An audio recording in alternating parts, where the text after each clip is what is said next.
When I got out of the shower, she was already in the only room of the apartment. In a hesitant voice, she asked me, "Should I take off the extra?" "Whatever you're comfortable with," I said. Confused and hopelessly said, "Of course," and began to pull off her t-shirt. I didn't let her do it. I put my arm around her and pulled her close to me.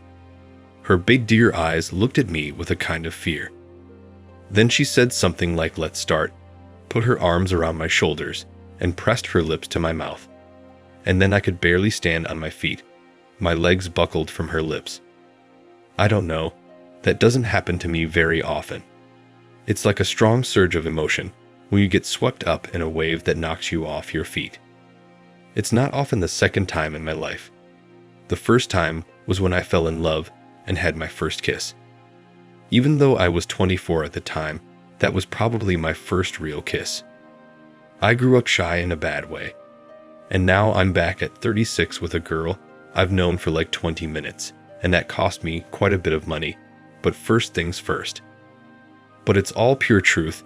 I don't want to embellish or deceive. Let it be my psychotherapy. I can't discuss it with any of my friends, and I tried it with a psychologist. But it didn't work out. If we start from afar, I am 36 years old.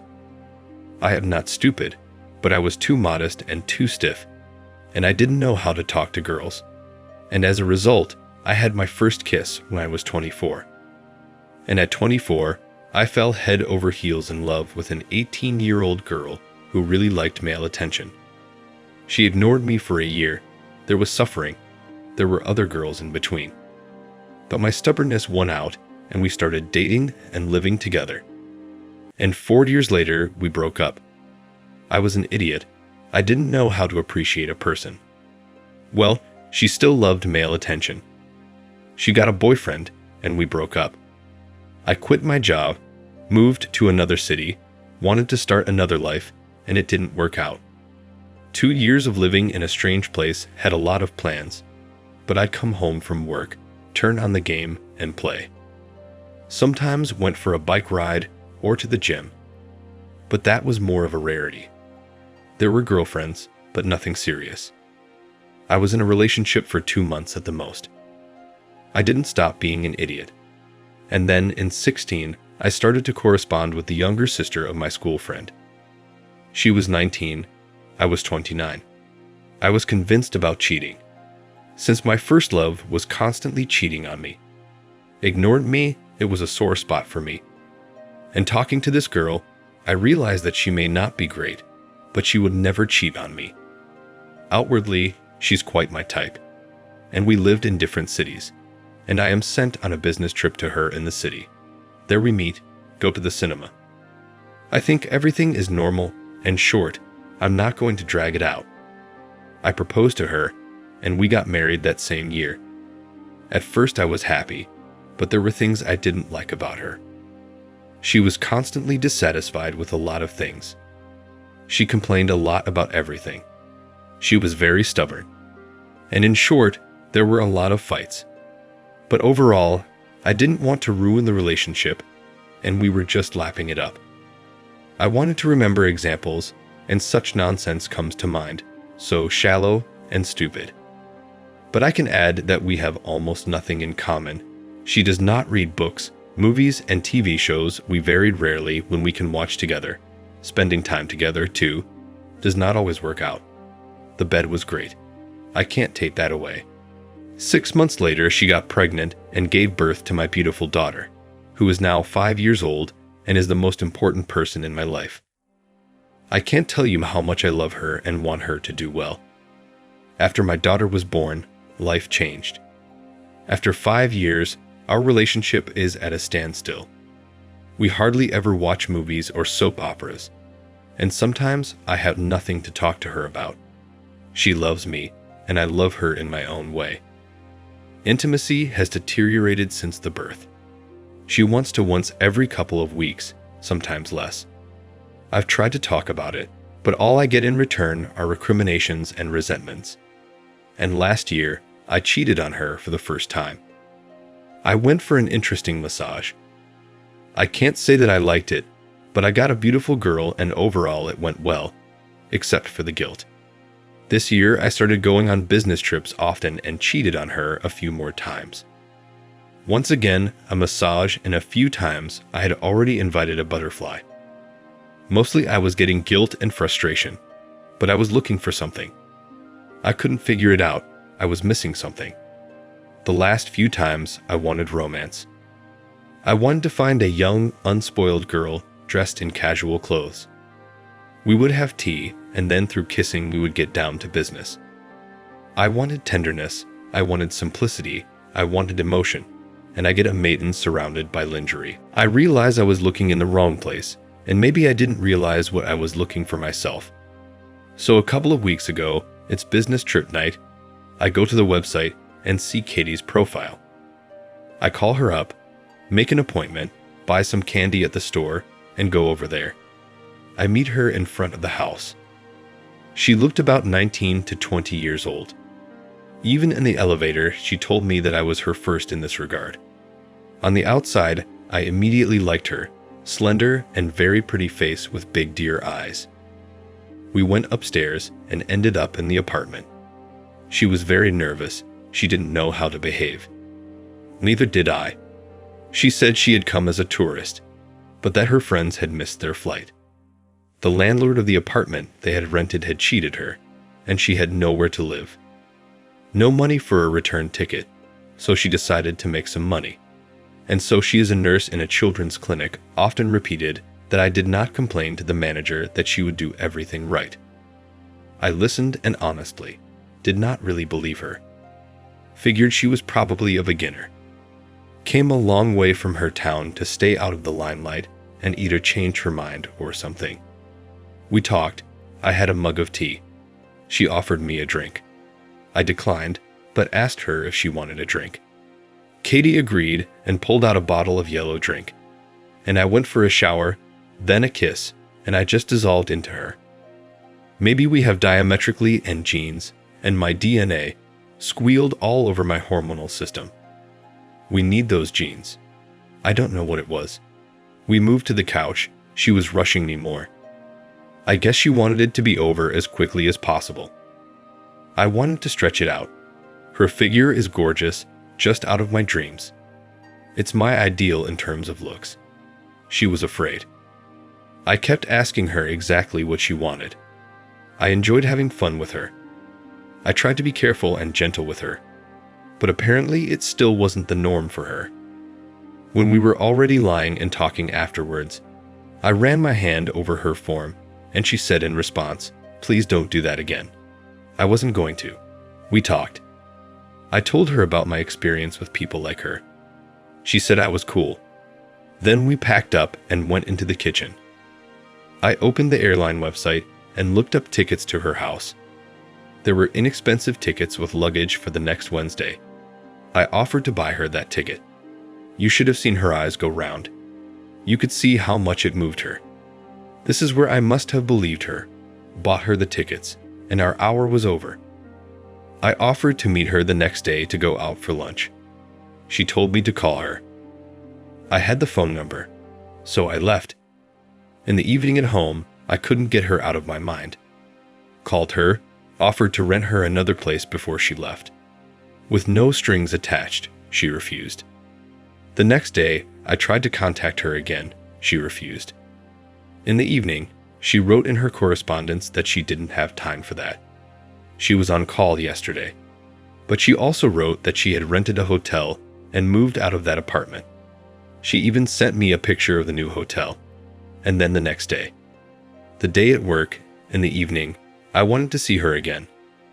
I call her, write her, she refuses. I buy her flowers. I say let me at least bring her some flowers. She agrees, but says through the administrator himself to the room, do not go. So I do. I come back and drink. On the next last day in the city, I try to meet her again under the pretext of driving her around and showing her the city. But to no avail, and she flies home. There were more text messages. I signed up for her on Instagram. Time heals, time teaches, and I noticed one thing. Most of the photos on her Instagram are travel and studio photos and interesting travel photos. she is alone everywhere. No girlfriends, no friends, no boyfriend. And maybe she is a butterfly. Only her boyfriend knocked her over and wouldn't fly with her. Hence the problem with housing and a return ticket and money. Or maybe not, I don't know. But I only dragged a girl like that for 10 years ago. It's not love, but definitely a crush. And now, a week and a half later, I already feel better. In my eyes, she's no longer perfect. On the outside, yes, she's incredible. But as a person, she may not be the best. But I'm very glad we met anyway. After her, I thought very, very much why I was looking for such love and what exactly I was looking for. Looking, I found it, got it. And honestly, there is no desire to look again. As they say, be afraid of your desires, they come true. Mine came true. I thought a lot about my wife. I probably would have divorced a long time ago but I love my daughter more than life. And knowing my wife, I'm afraid my daughter will be her weapon against me. And I don't even know what to do here. Wait for her to grow up and take it easier. I don't know here. Anyway, somehow I fell in love with a butterfly. Not really in love and not really a butterfly. The next story is even more interesting. You will be dumbfounded when you find out how the husband got revenge for cheating on his wife. Tom and Regina had been together for 8 years, 4 of which had been married. They lived in an apartment that Tom had inherited from his grandmother. Even though they had moved in more than 5 years ago, the apartment still needed a lot of investment and repairs. So both spouses were working to slowly spruce up their place. Life in constant repair is exhausting, so at least once a year they tried to go on vacation. They always traveled together without exception. It was their custom since the beginning of their relationship. They just accepted it as their family's rule. But there were always exceptions to all the rules. Regina and Tom were going to go to a very beautiful place near the sea this summer. Last year, they never got a chance to go there, so they definitely decided to go this year. The hotel was not cheap. There were not many rooms, and the rooms were booked well in advance, so the couple took care of their vacation back in winter. They managed to arrange everything. They both looked forward to their vacation of 2 weeks, the sea, and just the two of them. Time flew by very quickly, and now it was June. The departure date was getting closer and closer. Only a week remained. Regina had even started to quietly pack her suitcase, but unexpectedly the unpleasant thing happened. Tom and everyone else who was planning to go on vacation was held up indefinitely at work. Since my husband was in charge of an entire department, he had the least chance of making a difference. Everyone was terribly unhappy, including Tom himself, and when he told the news to his wife, she cried all night. He contacted the hotel to change the check-in date, but there was no solution. All the other dates were booked. That evening, Tom walked up to his wife and looked at her. She looked very tired and sad. They had worked hard all last year to get the apartment finished as soon as possible. They hadn't even gone away for a week. And now, it pained him to see his wife lose hope of a long-awaited vacation this year as well. So then he decided to make an exception to their rules. He suggested that Regina go there without him. And if he could make it, he would get off work and rush right over to see her. His wife refused that idea at first. After all, it wasn't clear if her husband would even be able to visit her for those 2 weeks. But then she thought it was better to rest now than to sit at home alone and wait until Tom came home from work. And there was no telling when else they would be able to take a vacation at the same time. And she didn't like the prospect of being without a vacation for a second year in a row. And she shouldn't give up hope that her husband might visit her. That was why she had agreed to it. The woman's spirits brightened as soon as she took a cab to the hotel. When she saw her spacious room and gorgeous view from the window, she forgot how she had been crying in her native city only a week before. She texted her husband that she had already arrived, and the first thing she did was go to the sea. The beach belonged only to this hotel, so there were not many people there. She took one of the sun loungers and walked to the water.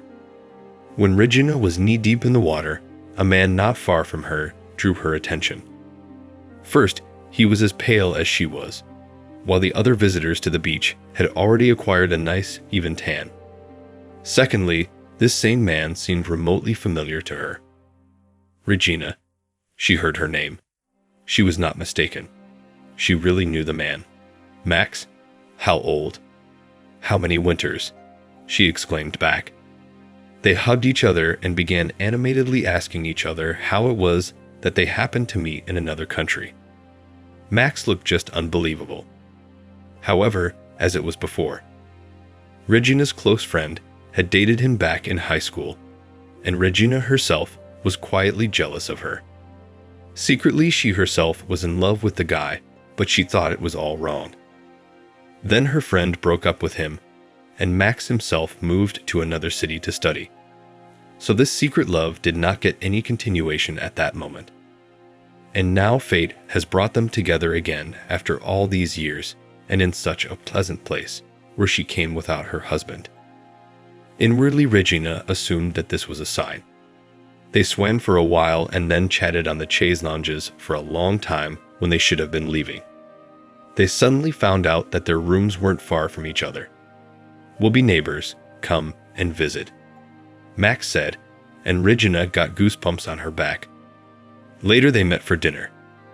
During the conversation, they found out that Max was single and lived alone. Regina did not hide her marital status, but it was obvious that Max was not discouraged. She felt that she definitely started to like this holiday, and she certainly would not be bored. After dinner, they decided to walk along the beach. Regina and Max chatted like old friends, as if they had not seen each other for years. He was very friendly, giving her a hand and holding her, and at certain moments, he even hugged her. When they were already saying goodbye to each other in the hallway, near her room, the man kissed her on the neck. The kiss was very quick, but Regina in those seconds had time to imagine spending the next couple of hours in the Max room with him. But the man smiled slyly, said quietly until tomorrow, and left for his room. The woman slept very badly that night. Max turned her head with his behavior. The next day, everything was repeated. Joint trips to the café, conversations. All this time, Regina was in nervous tension. She still hadn't recovered from last night's kiss, and her body demanded a continuation. And in the evening, as they said goodbye again in the corridor, she herself pounced on him. That night, like many of the following nights, they spent the two of them in Max's room. In the morning, she returned to her room, and she caught herself thinking that it had been a long time since she had had such a beautiful time. Either because of the relaxed resort atmosphere or because of her former sympathy for Max, Regina lost control of herself. All week, Regina and Max had not been apart. They went everywhere together in the morning and afternoon, and they didn't spend a single night apart either. Closer to the weekend, the husband called. He said he couldn't get away from work after all, so he wished his wife a rest for two. He did not know yet that she was already resting alone with her lover. Regina, with a great effort, trying not to give away her joy, pretended that this news made her very sad. In fact, Tom was lying. He had done his best to keep his wife company on this vacation.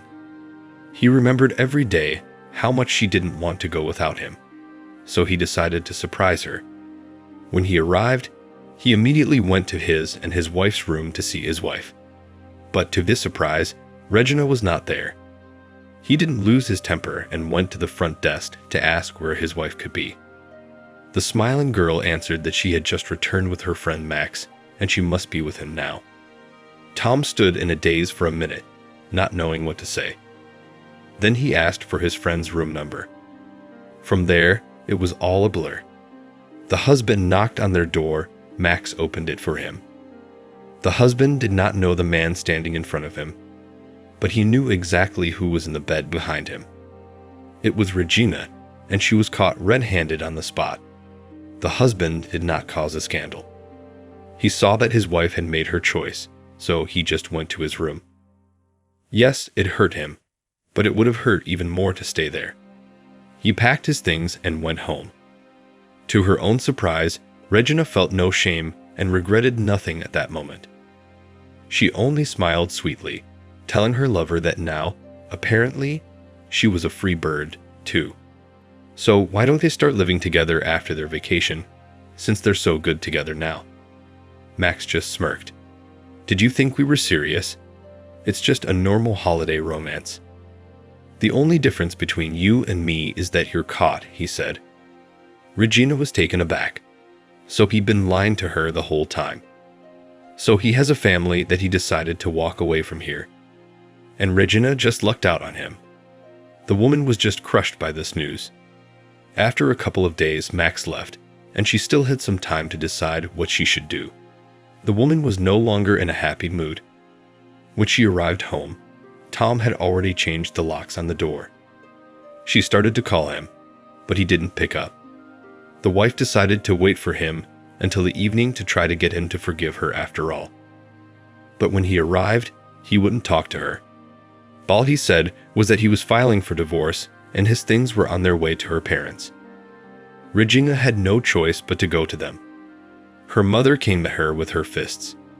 She was just furious at her daughter's behavior, because her son-in-law had told her everything. Regina had to get her things, go to a friend's house, and look for a place to live immediately. She was devastated that things had not worked out with her lover and that her husband had uncovered her deception. Share in the comments what you think about this situation and the behavior of the characters.